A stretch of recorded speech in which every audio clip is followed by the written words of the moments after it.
O grande conflito. Capítulo 42. O final e glorioso triunfo. Ao fim dos 1000 anos, Cristo volta novamente à terra. É acompanhado pelo exército dos remidos e seguido por um cortejo de anjos. Descendo com grande majestade, ordena aos ímpios mortos que ressuscitem para receber a condenação.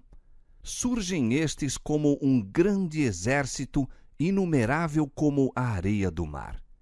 Que contraste com aqueles que ressurgiram na primeira ressurreição! Os justos estavam revestidos de imortal juventude e beleza. Os ímpios trazem os traços da doença e da morte. Todos os olhares daquela vasta multidão se voltam para contemplar a glória do Filho de Deus. A uma voz, as hostes dos ímpios exclamam: Bendito o que vem em nome do Senhor. Não é o amor para com Jesus que inspira esta declaração. É a força da verdade que faz brotar involuntariamente essas palavras de seus lábios. Os ímpios saem da sepultura tais quais a ela baixaram, com a mesma inimizade contra Cristo e com o mesmo espírito de rebelião. Não terão um novo tempo de graça no qual remediar os defeitos da vida passada. Para nada aproveitaria isso. Uma vida inteira de pecado não lhes abrandou o coração. Um segundo tempo de graça, se lhes fosse concedido, seria ocupado como foi o primeiro, em se esquivarem aos preceitos de Deus e contra ele incitarem rebelião. Cristo desce sobre o Monte das Oliveiras, donde, depois de sua ressurreição, ascendeu e onde anjos repetiram a promessa de sua volta. Diz o profeta: Virá o Senhor meu Deus e todos os santos contigo. E naquele dia estarão os seus pés sobre o Monte das Oliveiras, que está defronte de Jerusalém para o oriente, e o Monte das Oliveiras será fendido pelo meio, e haverá um vale muito grande. O Senhor será rei sobre toda a terra. Naquele dia, um será o Senhor e um será o seu nome. Zacarias 14, versos 5, 4 e 9. Descendo do céu, a Nova Jerusalém, em seu deslumbrante resplendor, repousa sobre o lugar purificado e preparado para recebê-la, e Cristo, com seu povo e os anjos, entram na santa cidade. Agora Satanás se prepara para a última e grande luta pela supremacia. Enquanto despojado de seu poder e separado de sua obra de engano, o príncipe do mal se achava infeliz e abatido. Mas, sendo ressuscitados os ímpios mortos, e vendo ele as vastas multidões ao seu lado, revivem-lhe as esperanças e decide-se a não render-se no grande conflito. Arregimentará sob sua bandeira todos os exércitos dos perdidos e por meio deles se esforçará por executar seus planos. Os ímpios são cativos de Satanás. Rejeitando a Cristo, aceitaram o governo do chefe rebelde. Estão prontos para receber suas sugestões e executar-lhe as ordens. Contudo, fiel à sua astúcia original, ele não se reconhece como Satanás. Pretende ser o príncipe que é o legítimo dono do mundo e cuja herança foi dele ilicitamente extorquida. Representa-se a si mesmo ante seus súditos iludidos como um redentor, assegurando-lhes que seu poder os tirou da sepultura e que ele está prestes a resgatá-los da mais cruel tirania. Havendo sido removida a presença de Cristo, Satanás opera maravilhas para apoiar suas pretensões. Faz do fraco forte e a todos inspira com seu próprio espírito e energia. Propõe-se guiá-los contra o acampamento dos santos e tomar posse da cidade de Deus. Com diabólica exultação, aponta para os incontáveis milhões que ressuscitaram dos mortos e declara que, como seu guia, é muito capaz de tomar a cidade, reavendo seu trono e reino. Naquela vasta multidão, Há muitos que pertenceram à raça de grande longevidade que existiu antes do dilúvio. Homens de estatura elevada e gigantesco intelecto, os quais, entregando-se ao domínio dos anjos caídos, dedicaram toda a sua habilidade e saber à exaltação própria. Homens cujas maravilhosas obras de arte levaram o mundo a lhe idolatrar o gênio, mas cuja crueldade e invenções más, contaminando a terra e desfigurando a imagem de Deus, fizeram-no exterminá-los da face de sua criação. Há reis e generais que venceram nações, homens valentes que nunca perderam batalha, guerreiros orgulhosos, ambiciosos, cuja aproximação fazia tremer os reinos. Na morte não experimentaram mudança alguma. Ao subirem da sepultura, retomam o fio de seus pensamentos exatamente onde ele cessou. São movidos pelo mesmo desejo de vencer que os governava quando tombaram. Satanás consulta seus anjos, e depois esses reis, vencedores e guerreiros poderosos. Olham para a força e número ao seu lado e declaram que o exército dentro da cidade é pequeno em comparação com o seu, podendo ser vencido. Formulam seus planos para tomar posse das riquezas e glória da Nova Jerusalém. Todos imediatamente começam a preparar-se para a batalha. Hábeis artífices constroem petrechos de guerra. Chefes militares, famosos por seus êxitos, arregimentam em companhias e seções as multidões de homens aguerridos. Finalmente é dada a ordem de avançar e o inumerável exército se põe em movimento. Exército tal como nunca foi constituído por conquistadores terrestres, tal como jamais poderiam igualar as forças combinadas de todas as eras desde que a guerra existe sobre a terra. Satanás, o mais forte dos guerreiros, toma a dianteira e seus anjos unem as forças para esta luta final. Reis e guerreiros estão em seu séquito e as multidões seguem em vastas companhias, cada qual sob as ordens de seu designado chefe.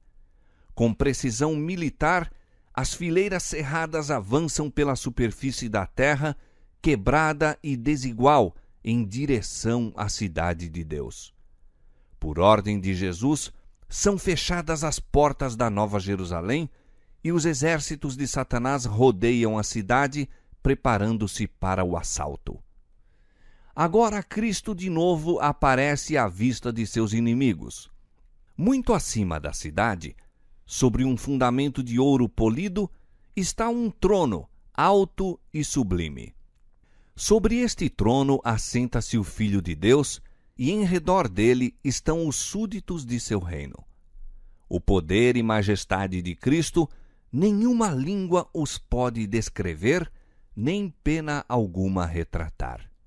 A glória do Pai eterno envolve seu Filho. O resplendor de sua presença enche a cidade de Deus e estende-se para além das portas, inundando a terra inteira com seu fulgor. Mais próximo do trono estão os que já foram zelosos na causa de Satanás, mas que, arrancados como tições do fogo, seguiram seu Salvador com devoção profunda e intensa. Em seguida estão os que aperfeiçoaram um caráter cristão em meio de falsidade e incredulidade, os que honraram a lei de Deus quando o mundo cristão a declarava nula, e os milhões de todos os séculos que se tornaram mártires pela sua fé. E além está a multidão, a qual ninguém podia contar, de todas as nações e tribos e povos e línguas, trajando vestidos brancos e com palmas nas suas mãos. Apocalipse 7, 9. Terminou a sua luta. A vitória está ganha. Correram no estádio e alcançaram o prêmio. O ramo de palmas em suas mãos é um símbolo de seu triunfo. As vestes brancas, um emblema da imaculada justiça de Cristo, a qual agora possuem. Os resgatados entoam um cântico de louvor que ecoa repetidas vezes pelas abóbodas do céu. salvação ao nosso Deus, que está assentado no trono, e ao Cordeiro. E anjos e serafins unem sua voz em adoração. Tendo os remidos contemplado o poder e malignidade de Satanás, viram como nunca dantes que poder algum, a não ser o de Cristo, poderia tê-los feito vencedores. Em toda aquela resplendente multidão, ninguém há que atribua a salvação a si mesmo, como se houvesse prevalecido pelo próprio poder e bondade. Nada se diz do que fizeram ou sofreram. Antes, o motivo de cada cântico, a nota fundamental de toda a antífona é: salvação ao nosso Deus e ao Cordeiro. Na presença dos habitantes da terra e do céu, reunidos, é efetuada a coroação final do Filho de Deus.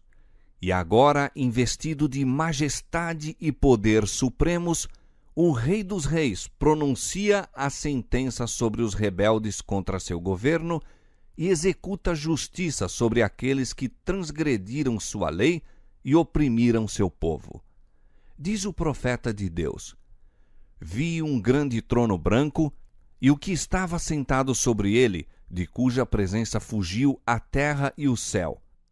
E não se achou lugar para eles. E vi os mortos, grandes e pequenos, que estavam diante do trono, e abriram-se os livros. E abriu-se outro livro, que é o da vida. E os mortos foram julgados pelas coisas que estavam escritas nos livros, segundo as suas obras. Apocalipse 20, versos 11 e 12. Logo que se abrem os livros de registro e o olhar de Jesus incide sobre os ímpios, eles se tornam cônscios de todo o pecado cometido. Veem exatamente onde seus pés se desviaram do caminho da pureza e santidade, precisamente até onde o orgulho e rebelião os levaram na violação da lei de Deus. As sedutoras tentações que acoroçoaram na condescendência com o pecado, as bênçãos pervertidas, os mensageiros de Deus desprezados, as advertências rejeitadas, as ondas de misericórdia rebatidas pelo coração obstinado, impenitente, tudo aparece como que escrito com letras de fogo. Por sobre o trono se revela a cruz. E semelhante a uma vista panorâmica, aparecem as cenas da tentação e queda de Adão, e os passos sucessivos no grande plano para redimir os homens.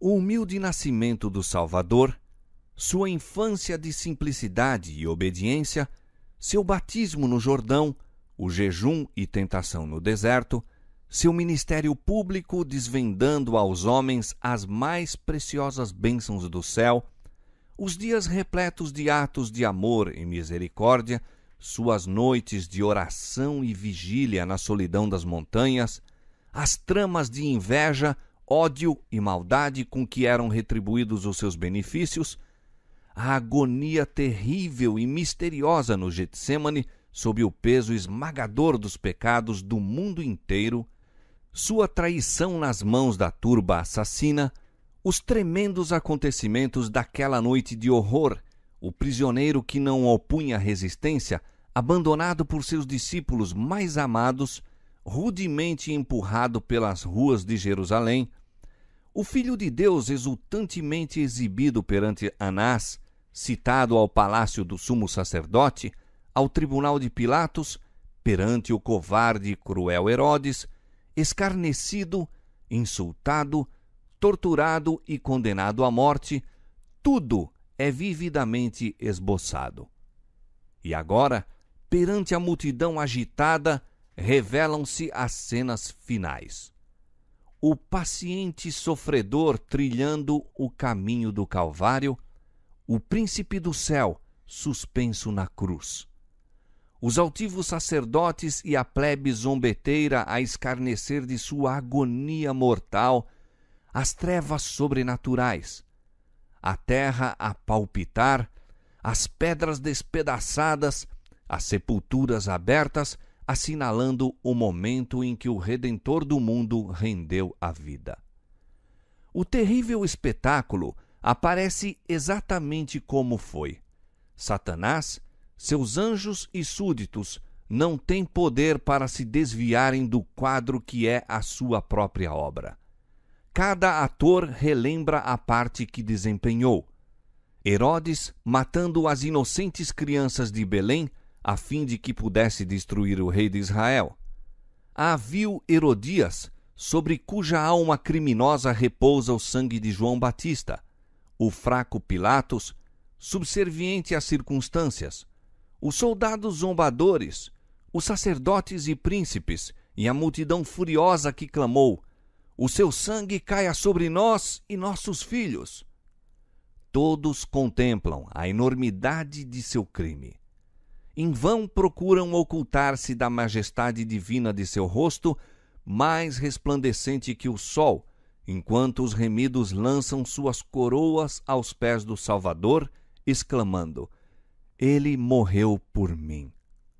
Entre a multidão resgatada, acham-se os apóstolos de Cristo, o heróico Paulo, o ardoroso Pedro, o amado e amante João e seus fiéis irmãos, e com estes o vasto exército dos mártires, ao passo que, fora dos muros, com tudo o que é vil e abominável, estão aqueles pelos quais foram perseguidos, presos e mortos. Ali está Nero, aquele monstro de crueldade e vício, contemplando a alegria e exaltação daqueles que torturara e em cujas aflições extremas encontrara deleite satânico. Sua mãe está ali para testemunhar o resultado de sua própria obra, para ver como os maus traços de caráter transmitidos a seu filho, as paixões acoroçoadas e desenvolvidas por sua influência e exemplo, produziram frutos nos crimes que fizeram o mundo estremecer. Ali estão os sacerdotes e prelados romanistas que pretendiam ser embaixadores de Cristo e, no entanto, empregaram a tortura, a masmorra, a fogueira para dominar a consciência de seu povo. Ali estão os orgulhosos pontífices que se exaltaram acima de Deus e pretenderam mudar a lei do Altíssimo. Aqueles pretensos pais da Igreja têm uma conta a prestar a Deus, da qual muito desejariam livrar-se. Demasiado tarde, chegam a ver que o Onisciente é zeloso de sua lei e que de nenhuma maneira terá por inocente o culpado. Aprendem agora que Cristo identifica seu interesse com o de seu povo sofredor e sentem a força de suas palavras: quando o fizestes a um destes meus pequeninos irmãos, a mim o fizestes. Mateus 25:40.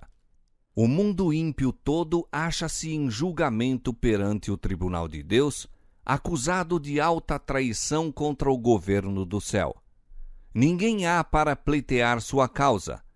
Estão sem desculpa, e a sentença de morte eterna é pronunciada contra eles.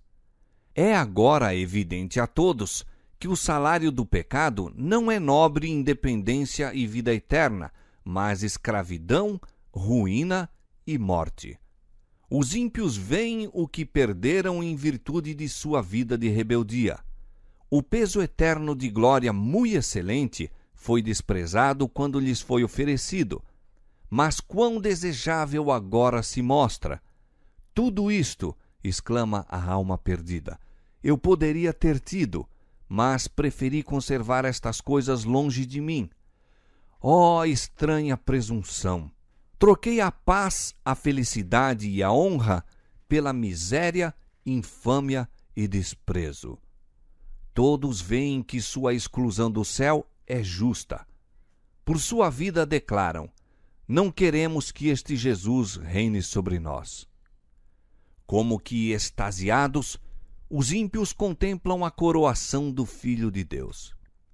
Veem em suas mãos as tábuas da lei divina, os estatutos que desprezaram e transgrediram.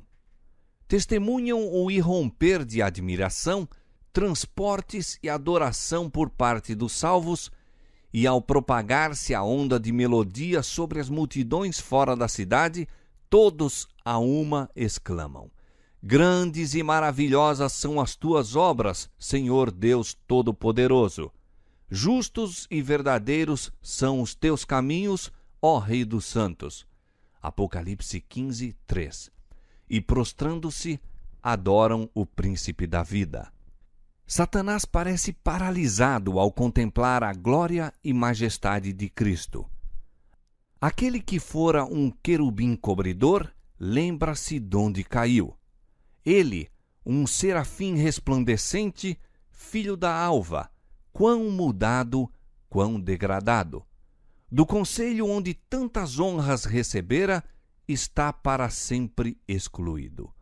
Vê que agora um outro se encontra perto do Pai, velando sua glória. Viu ser colocada a coroa sobre a cabeça de Cristo por um anjo de elevada estatura e presença majestosa, e sabe que a exaltada posição deste anjo poderia ter sido sua. A memória recorda o lar de sua inocência e pureza, a paz e contentamento que eram seus, até haver condescendido em murmurar contra Deus e ter inveja de Cristo.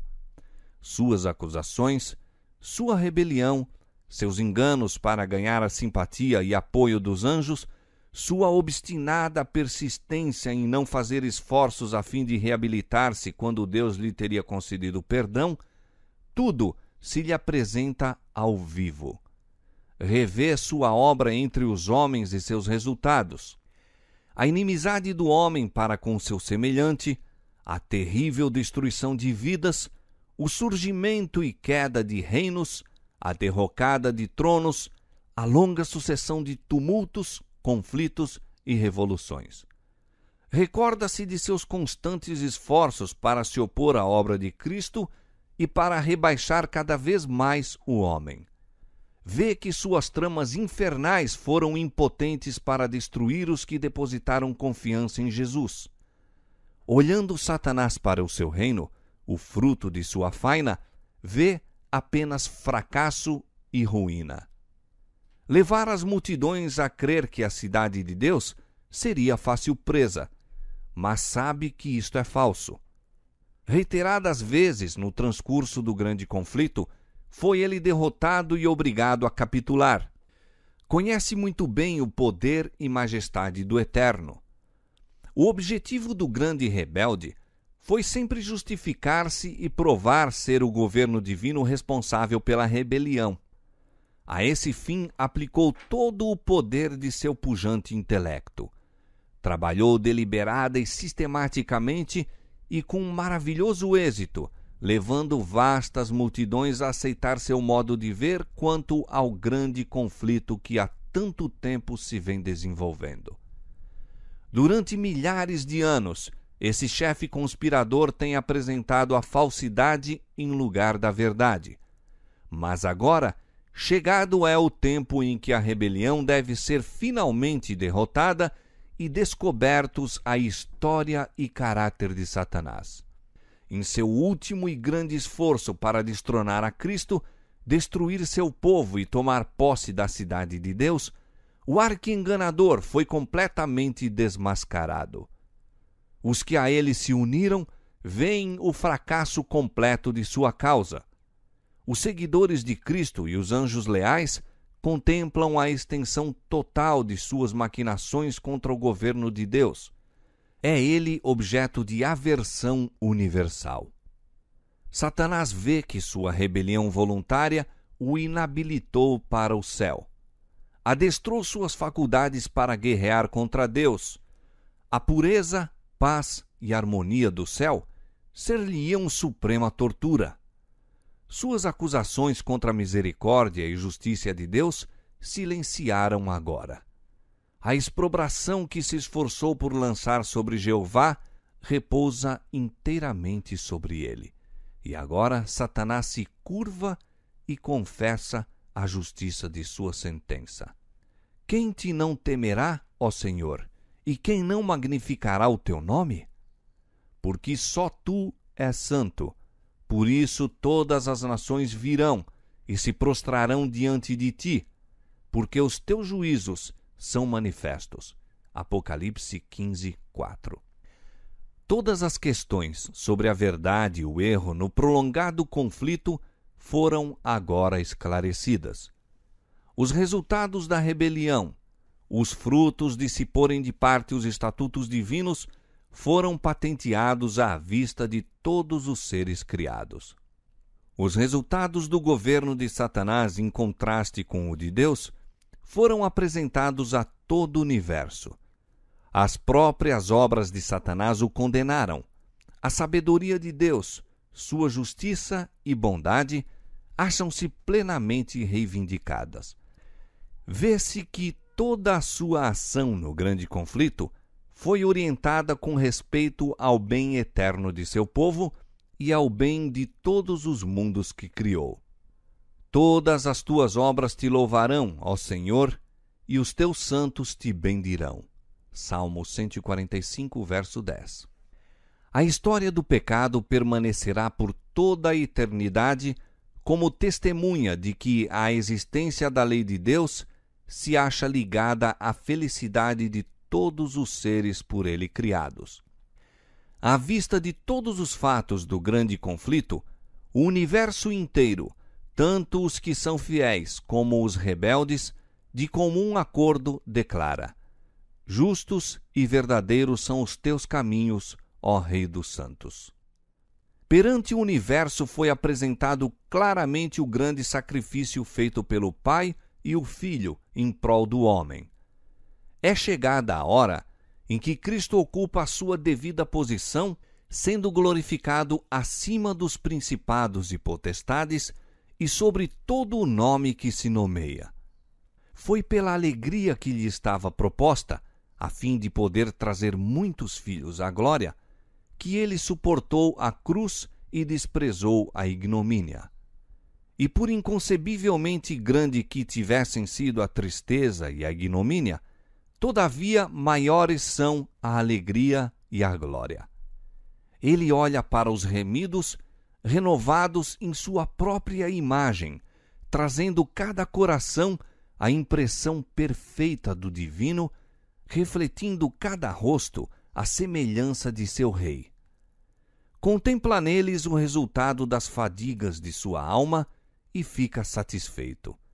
Então, com voz que atinge as multidões congregadas dos justos e ímpios, declara: eis a aquisição de meu sangue. Por estes sofri, por estes morri, a fim de que pudessem morar em minha presença pelas eras eternas. E sobe o cântico de louvor dos que estão vestidos de branco em redor do trono. Digno é o Cordeiro que foi morto de receber o poder e riquezas e sabedoria e força e honra e glória e ações de graças. Apocalipse 5:12.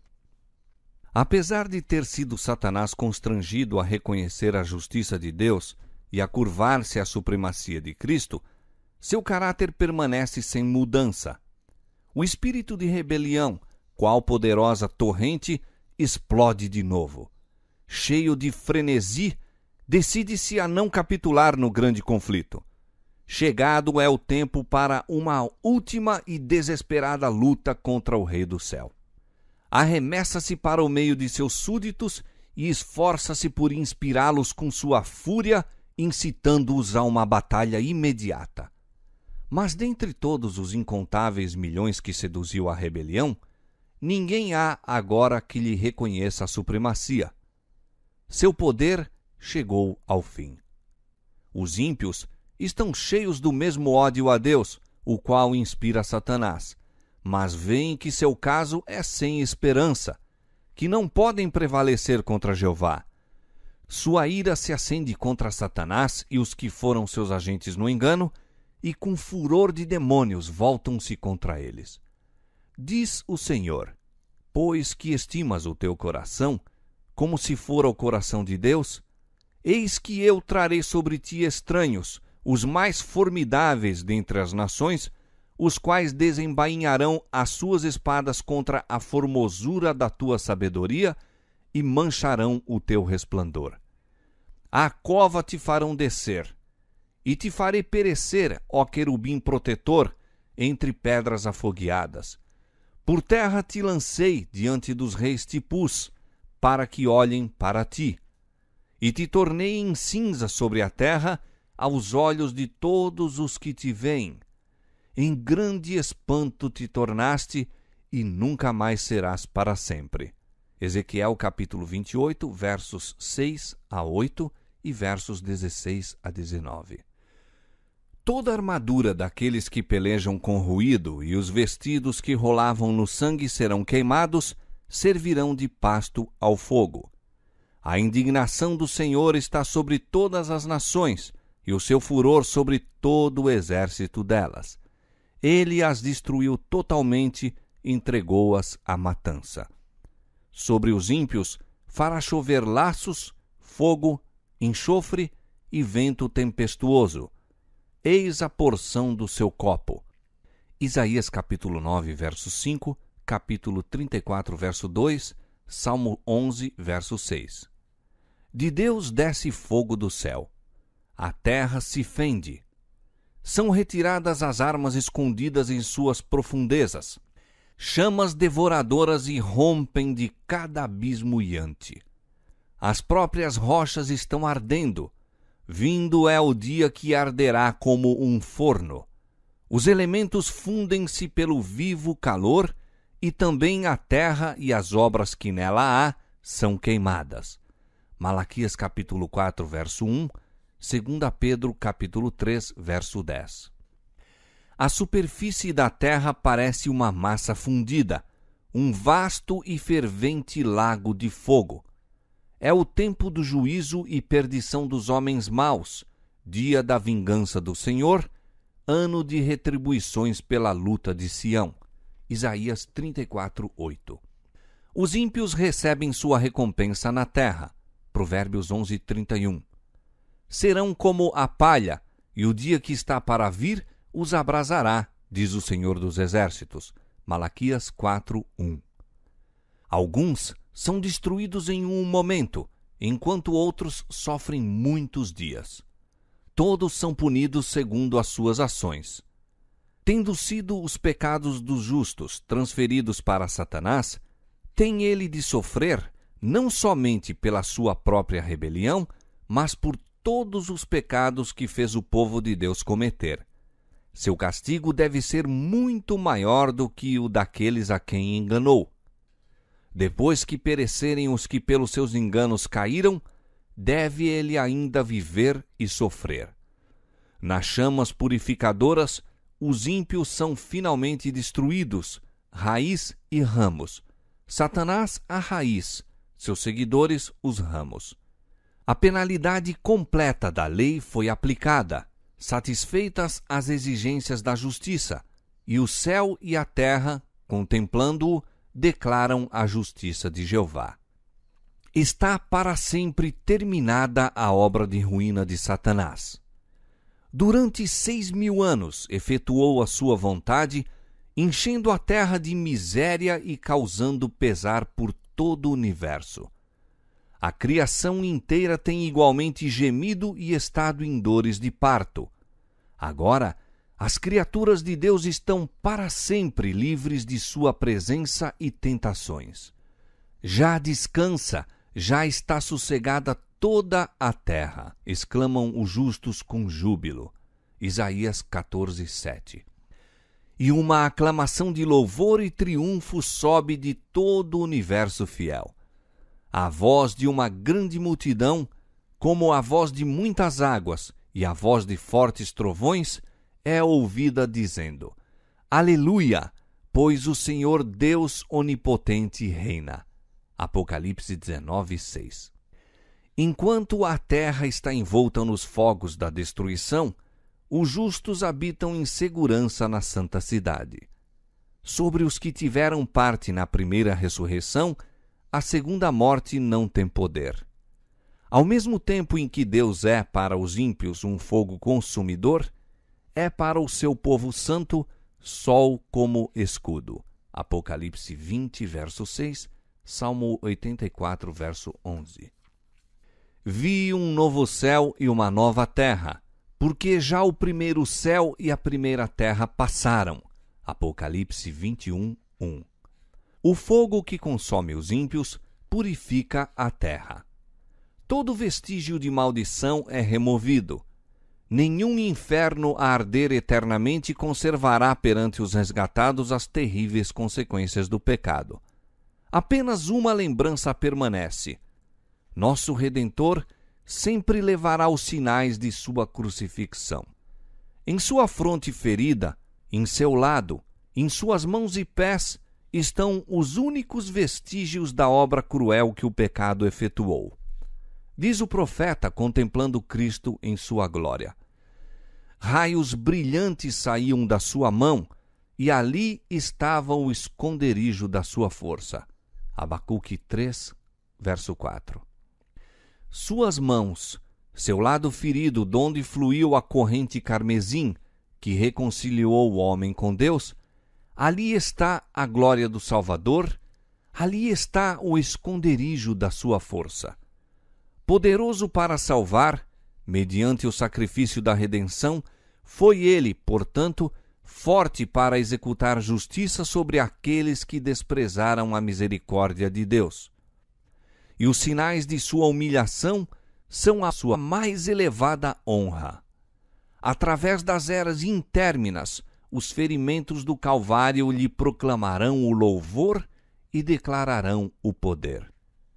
E a ti, ó torre do rebanho, monte da filha de Sião, a ti virá, sim, a ti virá o primeiro domínio. Miqueias 4, 8. Chegado é o tempo, para o qual santos homens têm olhado com anseio desde que a espada inflamada vedou o Éden ao primeiro par. Tempo para a redenção da possessão de Deus. Efésios 1, 14. A terra, dada originariamente ao homem como seu reino, traída por ele às mãos de Satanás, e tanto tempo retida pelo poderoso adversário, foi recuperada pelo grande plano da redenção. Tudo o que se perdera pelo pecado foi restaurado. Assim diz o Senhor, que formou a terra e a fez. Ele a estabeleceu, não a criou vazia, mas a formou para que fosse habitada. Isaías 45, 18. O propósito original de Deus na criação da terra cumpre-se ao fazer-se ela a eterna morada dos remidos. Os justos herdarão a terra e habitarão nela para sempre. Salmo 37, 29. Um receio de fazer com que a herança futura pareça demasiado material tem levado muitos a espiritualizar as mesmas verdades que nos levam a considerá-la nosso lar. Cristo afirmou a seus discípulos haver ido preparar moradas para eles na casa de seu Pai. Os que aceitam os ensinos da palavra de Deus não serão totalmente ignorantes com respeito à morada celestial.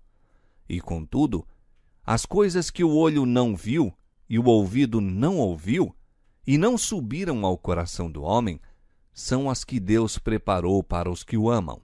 1 Coríntios 2, 9. A linguagem humana não é adequada para descrever a recompensa dos justos. Será conhecida apenas dos que a contemplarem. Nenhum espírito finito pode compreender a glória do paraíso de Deus. Na Bíblia, a herança dos salvos é chamada um país. Hebreus 11, 14 a 16. Ali, o pastor celestial conduz seu rebanho às fontes de águas vivas. A árvore da vida produz seu fruto de mês em mês, e as folhas da árvore são para a saúde das nações. Existem torrentes sempre a fluir, claras como cristal, e ao lado delas, árvores ondeantes projetam sua sombra sobre as veredas preparadas para os resgatados do Senhor. Ali as extensas planícies avultam em colinas de beleza, e as montanhas de Deus erguem seus altivos píncaros. Nessas pacíficas planícies, ao lado daquelas correntes vivas, o povo de Deus, durante tanto tempo peregrino e errante, encontrará um lar. O meu povo habitará em morada de paz, e em moradas bem seguras, e em lugares quietos de descanso. Nunca mais se ouvirá de violência na tua terra, de desolação ou destruição nos teus termos, mas aos teus muros chamarás salvação, e às tuas portas louvor. Edificarão casas, e as habitarão, e plantarão vinhas, e comerão o seu fruto. Não edificarão para que outros habitem, não plantarão para que outros comam. Os meus eleitos gozarão das obras das suas mãos. Isaías capítulo 32, verso 18, capítulo 60, verso 18, capítulo 65, versos 21 e 22. Ali, o deserto e os lugares secos se alegrarão disto, e o ermo exultará e florescerá como a rosa. Em lugar do espinheiro crescerá a faia, e em lugar da sarça crescerá a murta. Isaías 35, verso 1 e 55, verso 13. E morará o lobo com o cordeiro, e o leopardo com o cabrito se deitará, e um menino pequeno os guiará. Não se fará mal nem dano algum em todo o monte da minha santidade, diz o Senhor. Isaías 11, versos 6 e 9. A dor não pode existir na atmosfera do céu. Ali não mais haverá lágrimas, cortejos fúnebres, manifestações de pesar. Não haverá mais morte, nem pranto, nem clamor, porque já as primeiras coisas são passadas. Apocalipse 21, 4. E morador nenhum dirá: enfermo estou, porque o povo que habitar nela será absorvido da sua iniquidade. Isaías 33, 24. Ali está a Nova Jerusalém, a metrópole da nova terra glorificada, como uma coroa de glória na mão do Senhor e um diadema real na mão de teu Deus. Isaías 62, 3. Sua luz era semelhante a uma pedra preciosíssima, como a pedra de jaspe, como cristal resplandecente. As nações andarão à sua luz, e os reis da terra trarão para ela a sua glória e honra. Apocalipse 21, versos 11 e 24. Diz o Senhor: folgarei em Jerusalém e exultarei no meu povo. Isaías 65, 19. Eis aqui o tabernáculo de Deus com os homens, pois com eles habitará, e eles serão o seu povo, e o mesmo Deus estará com eles e será o seu Deus. Apocalipse 21, 3. Na cidade de Deus não haverá noite. Ninguém necessitará ou desejará repouso. Não haverá cansaço em fazer a vontade de Deus e oferecer louvor a seu nome. Sempre sentiremos a frescura da manhã e sempre estaremos longe de seu termo. Não necessitarão de lâmpada nem de luz do sol, porque o Senhor Deus os alumia. Apocalipse 22, 5.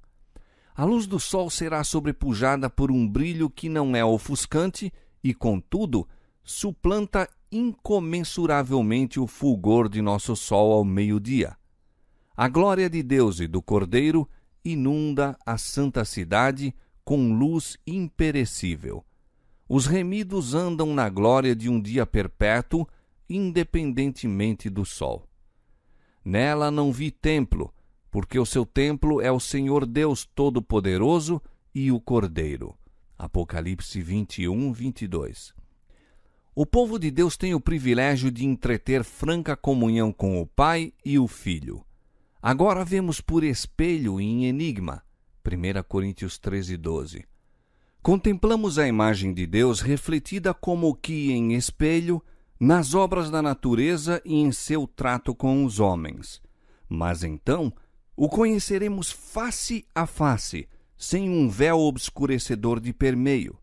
Estaremos em sua presença e contemplaremos a glória de seu rosto. Ali os remidos conhecerão como são conhecidos. O amor e simpatias que o próprio Deus plantou na alma encontrarão ali o mais verdadeiro e suave exercício. A comunhão pura com os seres santos, a vida social harmoniosa com os bem-aventurados anjos e com os fiéis de todos os tempos, que lavaram suas vestes e as branquearam no sangue do Cordeiro, os sagrados laços que reúnem toda a família nos céus e na terra, tudo isto concorre para constituir a felicidade dos remidos. Efésios 3:15. Ali, mentes imortais contemplarão, com deleite que jamais se fatigará, as maravilhas do poder criador, os mistérios do amor que redime.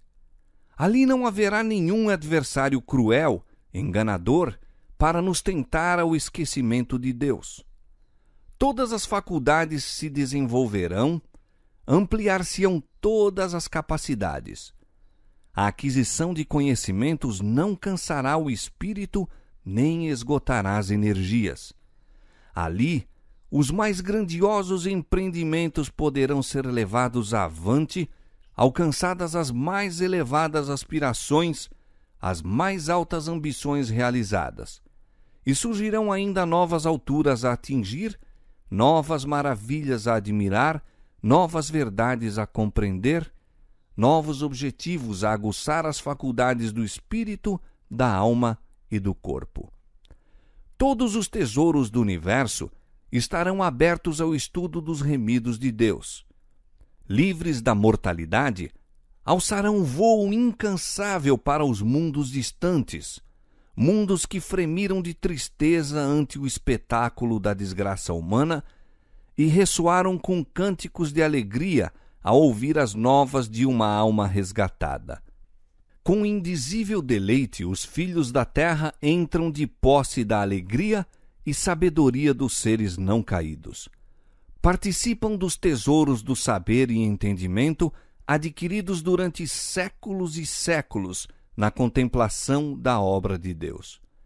Com visão desanuviada, olham para a glória da criação, achando-se sóis, estrelas e sistemas planetários, todos na sua indicada ordem, a circular em redor do trono da divindade. Em todas as coisas, desde a mínima até a maior, está escrito o nome do Criador, e em todas se manifestam as riquezas de seu poder. E ao transcorrerem os anos da eternidade, trarão mais e mais abundantes e gloriosas revelações de Deus e de Cristo. Assim como o conhecimento é progressivo, também o amor, a reverência e a felicidade aumentarão. Quanto mais aprendem os homens acerca de Deus, mais lhe admiram o caráter. Ao revelar-lhes Jesus as riquezas da redenção e os estupendos feitos do grande conflito com Satanás, a alma dos resgatados fremirá com mais fervorosa devoção e com mais arrebatadora alegria dedilharão as harpas de ouro. E milhares de milhares e milhões de vozes se unem para avolumar o potente coro de louvor. E ouvi a toda a criatura que está no céu, e na terra, e debaixo da terra, e que está no mar, e a todas as coisas que neles há, dizer: ao que está assentado sobre o trono, e ao Cordeiro, sejam dadas ações de graças, e honra, e glória, e poder, para todo o sempre. Apocalipse 5:13. O grande conflito terminou. Pecado e pecadores não mais existem. O universo inteiro está purificado. Uma única palpitação de harmonioso júbilo vibra por toda a vasta criação. Daquele que tudo criou, emanam vida, luz e alegria por todos os domínios do espaço infinito. Desde o minúsculo átomo até ao maior dos mundos, todas as coisas, animadas e inanimadas, em sua serena beleza e gozo, declaram que Deus é amor.